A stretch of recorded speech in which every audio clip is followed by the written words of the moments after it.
Ассалаумағалейкум туғандар, қандайсыздар?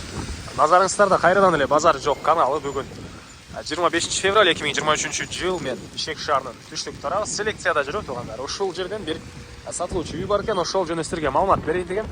Биринчи эле болуп баруу жолун түшүндүрөйүн. Азыр мен турган жер Муромская жана Сары Өзөн көчөсүнүн кесилишинде. Ориентир Байтур хан дүкөнү. Ушул жерде турам туғандар. Ушул жерден бир аз эле түштүктү карай басып, сол тарапка бурулуп, андан кайра сол тарапка бурулсаңыздар туғандар, сатылуучу үй жайгашкан болжол менен 200-300 метр ушул жерден. Анан мынакей бул Муромскаядан шаардын бурч-бурчуна көптөгөн эле маршруткалар менен барсаңыздар болот. Дагы эмне маалымат? Шаардын түштүк тарабы туғандар. Чыгыш тарабы Арча Бешик, бул жагы Ак өргөө болуп калат. Ошондой. Анда мен сатылуучу үйгө карай жол алдым. Сиздер лайктан басып, өз оюңуздарды комментарийге жазып туруңуздар. Мынакей туғандар, келүү жолун түшүндүргөнчө бүгүнкү чыгышта сатылуучу үйгө да жетип келип калдым. Бул үйүбүздүн көчө тарабы.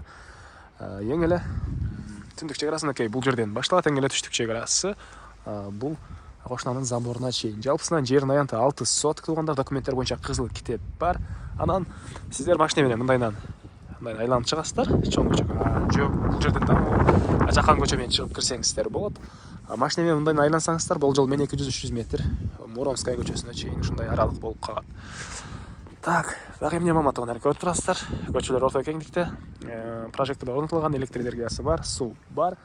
Анан центральный канализациялар тугандар могу кошуналарда бар экен, газдар деле бери жакта, бул жактарда бар экен. Бирок бул жака чейин келбептир. Эмне себеп экенин үй ээси өзү деле билбейт. 5 үйгө катарда 5 үйгө келбей калыптыр канализация менен газ. Мына ушундай негизинен селекцияда көпчүлүк жеринде эле бар. Эми андан ары коросуна кирип калган маалыматтарды берейин. Мектеп боюнча айтсак, жакын жерде мектеби бар, садик, городской больница деле жакын. Жана бул жакта узун турасы 31ге 4,5 болгон үй толук түрдө кирпичинен бүтүрүлүп, тышкы утеплять этилген. Анан бул жакта дагы бир 2 бөлмөлүү үй, жана бул жакта узун турасы 8,3га 8,3 болгон үй тугандар. Бул жаңы салынган үйлөр, квартиранттар үчүн жаңы салынган үйлөр толук түрдө кирпич. 6 квартирантты өзүнө киргизе алат. 6 квартирант үчүн салынган, жана бул жакта чоң үй, бул жакта 2 квартирант. Жалпысынан азыркы учурда үй ээлери бул жерден 8 квартиранттан ай сайын киреше алып турушат. Мынакей. Мына ушундай. Так, бир бөлмөсүн көргөзөйүн. Анан калгандарында кечетен бери көбүн эсе ушундай квартиранттары бар үйлөрдү көргөзүп, ички тарабын көргөзө албай койдум. Эми урушуп жүрбөңүздөр тугандар, эми ушундай болуп калды. Жаккандар болсо келсеңиздер көрсөңүздөр болот. Мынакей. Бул катардагы могу квартиралар ушундай экен, мынакей. Кире бериш, анан бир бөлмө тугандар, мынакей. Так, андан ары.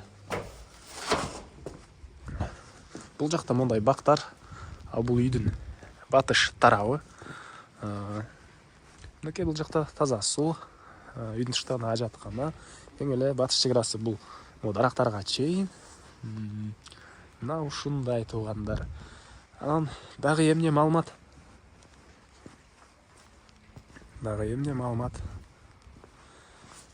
Так. Үйдүн ички тарабын көргөзбөсөм, бат эле маалыматы өтүп калат тугандар. Ар бир бөлмөлөрдүн шөтчүктөрү өзүнчө экен. Терезелер мынакей пластик, эшиктери темирден болгон эшиктер, тышкы тарапта утеплять этилген тугандар. Эч кандай маалымат калып калбады. Так. Басы тугандар $52,000 сурап атыптыр үй ээлери. Анан дагы сүйлөшүү болот. Ээсинин номери менен экранга ээси тел деп калтырамыз, ону кылып сүйлөшүп көрүңүздөр. Сүйлөшүү болот. Анан достор менен, группалар менен бул видеону бөлүшсөңүздөр, мага бул үй ээсине чоң жардам берген болосуздар. Анда эмесе мен сиздер менен коштошом. Кийинки чыгышка чейин тугандар, саламатта калыңыздар.